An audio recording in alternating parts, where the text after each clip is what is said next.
Everybody hates Keir Starmer. I've said this a number of times at this point. If you watched the podcast the other day, and this one in particular, Jack, am I in actual control of anything here? Okay, it appears that I am. Okay, if you watched this podcast the other day, and I don't think the video's gone out on YouTube yet, so if you're watching this on YouTube when this comes out, you'll need to wait another day or so, or you can go to the website to watch it. I talk us through the evil history of Keir Starmer, because really, if you start to look into the backstory, the case history of this man, I don't think he's ever done anything good in his life. Personally, that's an opinion of mine. But it really is remarkable how The Times comes out with a 3-part series looking at the backstory of Keir Starmer, his case history. And most of his life has been spent making sure that murderers don't get the death penalty, making sure that terrorists don't have to be deported, making sure that they don't have to abide by control orders so they can walk about the streets and your communities willy-nilly. He really is a massive rabbit hole. It's not. I mean, it's pretty simple, all told. It's not really a rabbit hole. Just everything this man has done in his career as a human rights lawyer has been for the worse. Yeah. It has been for the betterment of the criminal classes and the impoverishment of innocent, law-abiding people and the victims of the criminal classes. But this kind of reflects, because now that he's in his political career, his numbers are appalling. This is just on YouGov, which you would imagine to be somewhat slanted in his favour, but even then, he's only got a 26% popularity rating, far higher than I would expect. But he's disliked by more than half of the country, if these figures are anything to go by. Probably a lot more than that. I've heard some people say his approval ratings are something like minus 40%, although I've not seen sources on those numbers. Everybody hates this man. And every single day, he does something more to prove why you should hate him. Again, I covered this 2 days ago at the time of this video being recorded right now, and already there has been more come out to make people hate him. And the first thing is that, he just announced... Oh, sorry, that's the wrong link, but I'll go back to that in a moment. He announced that he's doing a partnership with BlackRock. Completely casual. We're going to destroy the farmers, going to tax them into oblivion with the inheritance tax, and people like James O'Brien have been asking the question, well, who are they going to sell them to? Who are you going to sell to? And the James O'Brien said, no, I don't know. Well, now you've got your answer, James. BlackRock, they're just going to buy up massive tracts of lands as they asset strip the farmers and then use them for whatever it is that BlackRock will be doing, but it certainly will not be for the betterment of the native British of this country. Amusingly, Morgoth had a great little post here. James O'Brien, seeing that he has to shill for BlackRock tomorrow on LBC radio. Really, I'm going to have to go there, but he won't have any problem with it because James is a good little soldier. Some of the other stuff that's been coming out, this was under the Tory government, but you can be guaranteed that it will continue to be inefficient under the Labour government that we've got right now as well, which was a few months ago. The Home Office released an independent report on the asylum system. You can find this on the government website. I did a little video on this on the other channel that we've got now, Lotus Eaters Daily. It's only 10 minutes, so I'd recommend you go there for a more in-depth breakdown. But basically what the report found is exactly what you would expect, which is that the entire system is broken, it's inefficient, it costs us shed loads of money. The Bibby Stockholm barge, along with the other sites that they wanted to move the migrants to from the hotels, was supposed to be a cost-saving measure, correct? Well, finding the locations, cleaning them up, making them inhabitable, cost £250 million. And then after they'd done an analysis on how much it would cost to keep them there, it turned out that in fact, what was actually going to happen is it would cost more to house them there than they already were in the hotels. Bibby Stockholm, for instance, within 4 days of them arriving there, had an outbreak of Legionnaire's disease, which meant that they all had to get moved back into the hotels anyway. It is pathetic. People do not know what language that these people are speaking. The signage around the place means that they can't read it, so they just wander back and forth. The security basically let them go anywhere that they want, and the actual bureaucrats in the Home Office don't keep adequate documentation. So a lot of these people in the asylum system who we're supposed to be keeping track of, we have no idea where they are. And nobody is taking any accountability or responsibility for it. If you want more in depth, go check out that video. How much does it cost for either a commercial plane ticket back to their country of origin, or even like a C-130 Hercules military thing, just pack that full of them, fly it back to their country of origin, drop them off. Well, thankfully, That's got to be less than in Keir Starmer's building all these Bibby Stockton things. Well, thankfully, in Keir Starmer's previous career as a human rights lawyer, he literally, by the way, wrote the textbook on how lawyers could adhere to the Human Rights Act that Tony Blair passed in 1998. He made sure that we couldn't do that sort of thing. His express goal was to make sure that we didn't deport these people, even if they were, say, terrorist suspects. The basic human right for him was to act like a barbarian and get away with it. Exactly that. Human rights don't extend to us normal, law-abiding people. It doesn't extend to the victims of crimes. It only extends to the perpetrators of crimes. And let me just add to this case we had from this week. There was a Congolese rapist who wasn't deported back to Congo because it was said that this would violate the human right to have a family life and the well-being of his family. Even though his sex crimes were against members of his own family, isn't that right? Yeah. Doesn't need to add up, does it? So it really doesn't need to make any means sense. nothing. Yeah. There's always the argument as well that if they get deported back to their countries because of the severity of the crimes that they've committed here, and oftentimes in their country of origin as well, that they will face the death penalty, so we have to house them anyway, because we wouldn't want them being killed. That's another Keir Starmer special. As I mentioned, he was one of the men who helped to get the death penalty in Jamaica abolished. We should just simply do away with that. If it's the case that you did a crime in England, say you're a Nigerian or a Bangladeshi, or let's say Saudi Arabia. You're a Saudi citizen. You come to Britain, you do a terrible crime which would get the death penalty, torture and or death penalty in Saudi. We lock you up for it here. We should send you straight back so you can just face punishment there. But afterwards, after you've done your time here, then we deport you. I'm not saying any of this actually happens, but then we do that. We say, we can't deport you, or their defenders say, we can't deport you because you'll get tortured and or executed in Saudi Arabia. Our position should be, that's on you, don't do the crime. Mm-hmm. If you can't handle it, that's not our problem. Yeah.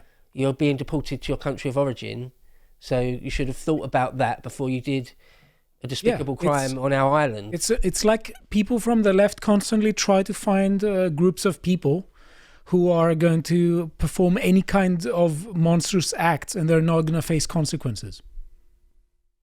But again, human rights lawyers like Keir Starmer in particular have been instrumental in ensuring these people do not get the just punishments that they deserve, which helps to actually perpetuate criminal behaviour. If there is no punishment for criminal behaviour, or very light punishment, then they are going to incentivise it, because the only way to prevent a violent criminal is the threat of violence against him in return for the violence he commits. So as far as I'm concerned, Keir Starmer is completely complicit in all of the crimes that have occurred because of his own actions after the fact, and such should be held criminally liable to them. But that's my personal opinion. Either way, after the BlackRock fiasco of this, Dominic Cummings waded in, just pointing out that Number 10 comms must have already given up. Because it's hopeless trying to defend this man or try and make anything that he does seem palatable to the British public, because he's asset stripping the farmers and then immediately having meetings with BlackRock where you go, well, I guess we know where all of those farmers' assets are going to go once they've got the inheritance tax bill. So the comms have gone, there's no way that we can spin this. No way at all that we can spin this. Put it out there. He wants it out there because he's an unfeeling, emotionless android. He doesn't understand or care about his public perception. Throw it out there. We'll collect our paychecks, just like everybody else in the bureaucracy of the civil service. And even leftists, Clive Lewis, the Labour MP Clive Lewis, have had to say in response to this, the far right have a bit of a point here. For those attempting to make sense of Trump's victory and the rise of the far right across Europe, look no further than the PM's statement below. Whether you like it or not, they have a set of common narratives. You can all probably recite them. Something like, the reason you're in an overpriced damp rental, your gran lives in squalor, your job is low paid and insecure, and your public services are crumbling is because elites declared war on workers, favoured immigrants, and made your life more expensive with their green crap. As far as I can tell, that narrative, no lies found. At all. So it's good that he knows the narrative, but he knows that because he's a Labour MP, he kind of has to say the opposite to it. He has to say, well, that's not the entire story, but then the sitting Prime Minister posts this, and he's like, God damn it. oh, God damn it, we're literally punishing the native farmers and giving their assets to a foreign corporation. Oh, God, It's not even surprising anymore. How am I going to defend this one? And he basically says, I can't defend it. Yeah, BlackRock's hoovering up this stuff. They're price gouging. They're international corporations that do punish nations across the world. And he says, we need to give a credible explanation for how we got here other than it was Tory chaos. Admitting we've got no narrative, we've got no spin on this. They're right, but I have to disagree anyway, in any way. Still us? No, I just wanted to say that it surprises no one right now. I mean, the left is it more than a decade now. They are incredibly against the middle class. They have always been against the middle class, but now they're very much pro multinational corporations. You love to see Labour infighting. I mean, if anyone who doesn't know, this Clive Lewis is one of the biggest douchebags in Parliament. The only reason he's attacking... I love the poetry you come out with. Douchebag. He's attacking Starmer from an even more hard left position. Yeah. I imagine the reason why he's annoyed is because he's not really in the inner circle. He's not really within Starmer's inner circle. And if anything, Starmer isn't punishing white people hard enough or something like that. That's the sort of person Clive Lewis is. There's probably all of that going on, but there is also just the admission here of... But it's nice to see anyway, yeah. There's the admission of, can you stop proving them right? Yeah. Can you just do anything to stop proving them right every single time? Keir Starmer says no. So there you go. I'm just here for Labour backbenchers getting out of their pram about the government. I'm here for that. You're always here for that. Well, there's another part of this story which confirms everything that we've been talking about, which is that the inheritance tax I just mentioned has been projected to raise annually £520 million. So if you don't know how much that would add up to, that's about a single day of NHS spending. So that's not a fantastic amount in the scheme of things. In terms of the scales of what we're talking about. In terms of rate of return, so you destroy British farming for all time, potentially, if they pave over all of our glorious fields and make it unusable in the future. Okay, so you do that, what do you get in return? 1 day. 1 day of NHS spending, a service that does not even work. Well, it's worse than that, folks, because it turns out we're handing more than £500 million in aid to foreign farmers. This was a wonderful admission here, and I picked out a few bits of information from this article to show you how useless and how contemptible our leaders are. So more than £536 million is being spent overseas on 10 programmes, including grants to promote low-carbon agriculture practices in Brazil. So more than what we're getting in return for destroying British farming to promote green policies in Brazil for their farmers. Another scheme, worth more than £16 million, aims to help new farmers in Rwanda produce tea for the first time. Why? I shrug my shoulders because nobody knows.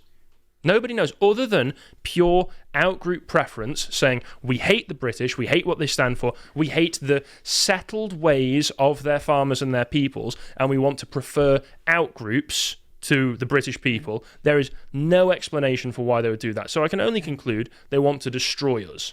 I have another interpretation, which is, really close to yours. I think that essentially they're doing this, but they're not doing this just for free. They're doing this in exchange for more people, because in their minds, that's what they need. We need to constantly... say, yes, we are going to send you money in Rwanda for tea fields or whatever, and you're going to send us people. It's the classic Rory Stewart thing. Rory Stewart is really hardline on this, is that we entered into some sort of treaty, some sort of international, supranational agreement, something or other along the line, which locks us into a certain percentage of our GDP.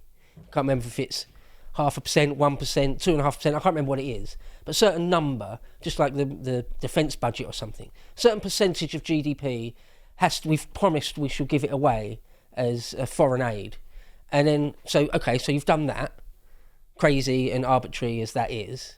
So then I really can't remember the number, but say it's 1%.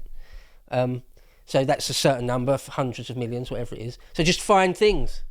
Just find things to spend it on. It's locked into the budget. Oh, hello. It's written down. It's been accounted for. 16 million for Rwandan tea. Yeah, why not? Do it. They need tea in Rwanda. Well, they can get it elsewhere. No, they're going to grow it there because we've got some money we desperately need to burn. Yeah. There you go. And there's some other things. Foreign Commonwealth and Development Office launched a new fund to send £24 million of British taxpayer money to Kenya and other countries to help build profitable businesses that contribute to their food security. Not our food security, nothing for our food security, to Kenya's food security, so that we can continue to fund an endless, infinite and unsustainable population explosion in Africa, so that we can have endless sub-Saharans to come and ride small scooters delivering food. Is that the end goal here? Oh, of course. Sorry. Serve Pret as well. And another programme launched in 2023 by the Foreign Commonwealth and Development Office. Again, a lot of this was done under the Tories as well, so we've got to continue to blame the Tories as well as Labour for all of this. Created a new programme worth £105 million to develop more resilient farming systems in unspecified developing countries. Just throw it out into the third world and see what happens. Why not? Don't worry about particularly where that money really ends up as well. That's why I sort of largely stopped giving to charities quite a while ago, because when you realise that, say you want to give money to go into Oxfam out of the goodness of your heart, go and spend a few quid in Oxfam or something. It's like, wait a minute, where does that money go? So what exactly are they doing with it? Is it just paying the wages of the executives of that company, or does it end up in the pockets of the wrong people abroad somewhere? Does it actually buy whole bags of rice that the warlords then seize? Or, what's actually happening with my money? It's like, you never know. You never find out, really. I think I totally agree with you. And I want to say that we are talking about socialists who are talking about redistributing wealth. They know that domestically they cannot do it because the working classes have turned their backs on them. So they're thinking globally. That's why they're globalists. So they're thinking of taking from the rich to give to the poor, understood in global terms. So they say, okay, who are the world's rich? Well, the working class of England, for instance, most probably will meet that threshold for them. So let's tax them and let's just send them to any kind of initiative around the world. So we virtue signal to each other how lovely globalists we are. Doesn't this make sense? It's madness, yeah. The amount of money. Oh yeah, like £100 million. Just that last thing you mentioned. That's just for random third world countries, which is again 1/5 of what we're expecting to annually get from destroying British farming. Is that a great return? Not if you ask me. So that's the domestic front. What else has Starmer been up to recently? Well, he met with Xi recently, and Xi looks less than thrilled to meet him. He's just like, oh God, Keir Starmer, this twat, let's get this over with. And then if you go down, there's another video here.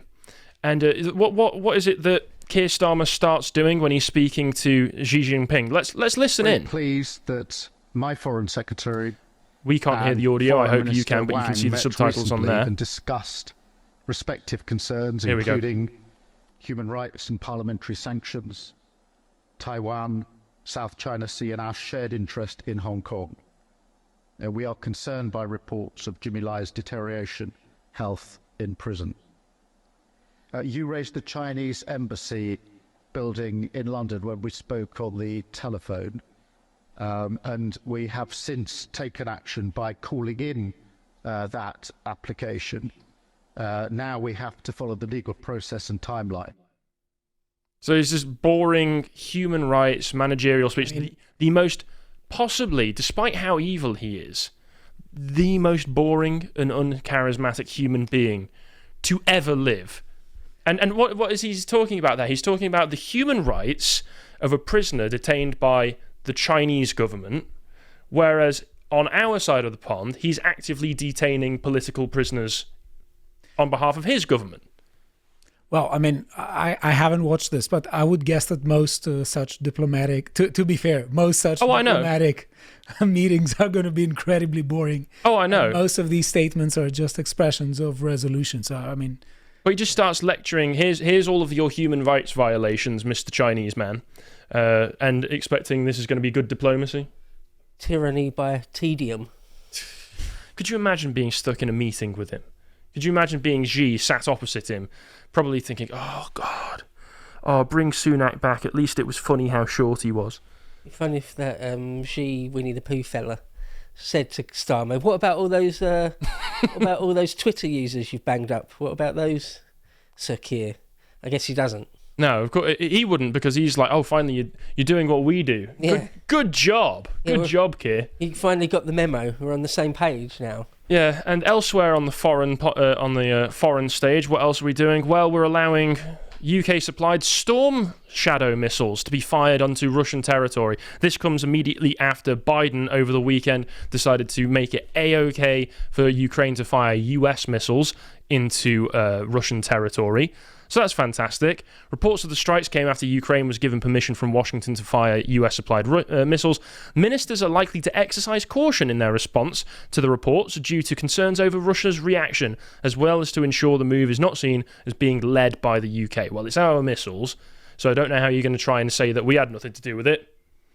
UK-supplied missiles that probably UK specialists have to be there to inspect and make sure work and then help use. We had nothing to do with it.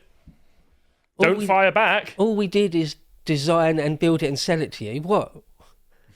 That doesn't make and then permit you to use it. and then egged you on to fire it. Yeah. Speaking at the G20 on Tuesday, Prime Minister Keir Starmer said that the UK would ensure Ukraine has what is needed for as long as is needed. So infinite money to Ukraine, destroy British agriculture, lock up the British people, destroy everything British, but Ukraine nationalism must survive. And I know that there are lots of arguments about Russian expansionism if they are to decisively win a victory against Ukraine. At the end of the day, right now, I'm just happy if the conflict can end without nuclear war, without a nuclear exchange. So if this does end up pushing Russia to the table, fine.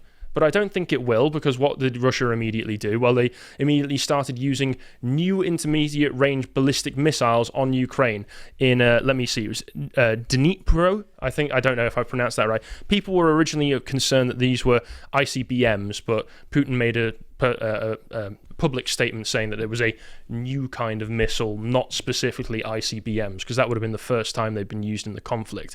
He also said in this televised address, we have the right to use our weapons against military facilities of those countries which allow their weapons to be used on our facilities. Basically saying, US, UK, you're now active participants. Whether it'll do anything, or these will just be more impotent red lines that we cross, and he says, I'm going to wags his finger and says, I'll do something. I don't know, because it's not really led to reprisals before every time we've crossed a red line, but at the same time, you don't want to keep poking the bear. Hold me accountable to it, but my hunch is that there will not be a nuclear holocaust. That's what I was predicting on Wednesday as well. Just tell me this take aged badly.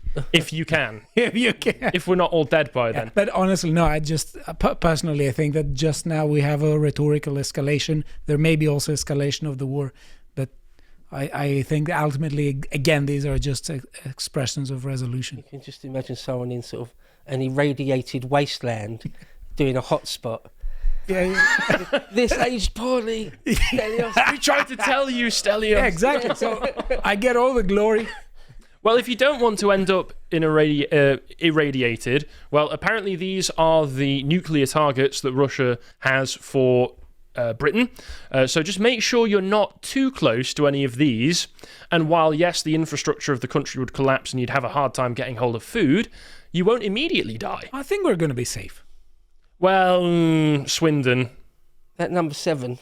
Now, number 7's awful close. Luckily, Bristol. Number 7. Bristol. Or is that the order in which they go as well? So Liverpool's higher on the target list than London? Apparently, I don't know why they've ordered them in this way, because you would imagine London wouldn't be the 12th target. You'd imagine it'd be number 1, right? But maybe it's time to start looking at Highland property. Yeah. Maybe. But yeah, Keir Starmer has made a statement on this, basically saying the exact same thing he said at G20, which is we will keep going no matter what. So that's good to know. Yeah, get a second home in Inverness. That'd be all right, wouldn't it? Wouldn't be able to understand a thing the locals are saying. You'll die slightly more slowly of radiation poisoning rather than being vaporized immediately. Potentially. Again, I fall more on Stelios' side here. There's going to be rhetorical escalation. Essentially, I'm expecting until Trump gets in. And then there will be more ability to get people to the table to talk. I wonder how quickly the line of "as long as it takes," I wonder how quickly that will be put away. Guess we'll find out, won't we? Yeah. But anyway, that's just a little bit of the new information of why we all hate Keir Starmer. There will certainly be more by this time next week, probably dozens of stories. Maybe he'll have punched a baby in the face. We'll find out. But that's what we have for now. Hi folks, thanks for watching. We really appreciate the fact that we are kept sustained by the fact that you guys sign up to lotuseats.com for £5 a month to help us actually allow to exist. Because of course we're demonetized here. So if you'd like to support us, go over to lotuseats.com and watch the latest episode in the incredibly deep dive that we are doing on Stanley Kubrick. This is episode 3, and it's not the end, as I understand. Also, go over to X, formerly Twitter, and follow us at lotuseaters_com.